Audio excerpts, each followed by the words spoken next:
চৰাইদেউ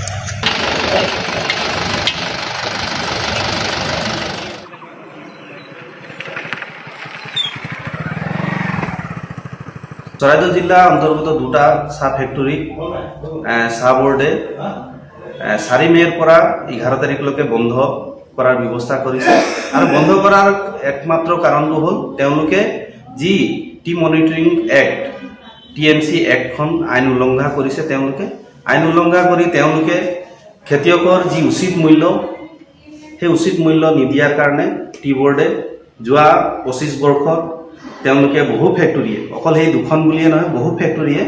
মানে খেতিয়কক উচিত মূল্য MVP যিটো বেঞ্চ প্ৰাইচ মাৰ্ক আছে সেই নিদিয়াৰ বাবে টি বোৰ্ডক আমি খেতিয়কৰ স্বাৰ্থত আমি টি বোৰ্ডক আমি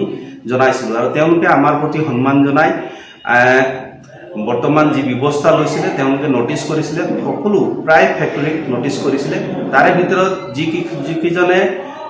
হিয়াৰিঙত নগ'ল বা তেওঁলোকে উপযুক্তভাৱে তথ্য দিব নোৱাৰিলে তাৰে চৰাইদেউ জিলাত দুখন ফেক্টৰী গৌতম টি ফেক্টৰী আৰু সুন্দৰপুৰ টি ফেক্টৰীক এটা ব্যৱস্থা লৈছে যে 4 মে'ৰ পৰা 11 তাৰিখলৈকে তেওঁলোকে পাত মেনুফেকচাৰিং কৰিব নোৱাৰিব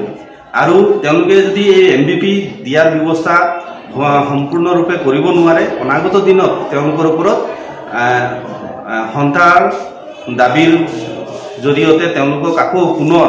তেওঁলোকক বিহিত ব্যৱস্থাৰ কাৰণে TMC আইনৰ অধীনত তেওঁলোকক বিহিত ব্যৱস্থা লোৱাৰ ব্যৱস্থা গ্ৰহণ কৰা হ'ব আৰু আমি টি বোৰ্ডক ধন্যবাদ জনাইছোঁ যে টি বোৰ্ডে খেতিয়কৰ স্বাৰ্থত তেওঁলোকে যে খেতিয়কে উচিত মূল্য পাব লাগে তাৰ কাৰণে এটা ব্যৱস্থা লৈছে।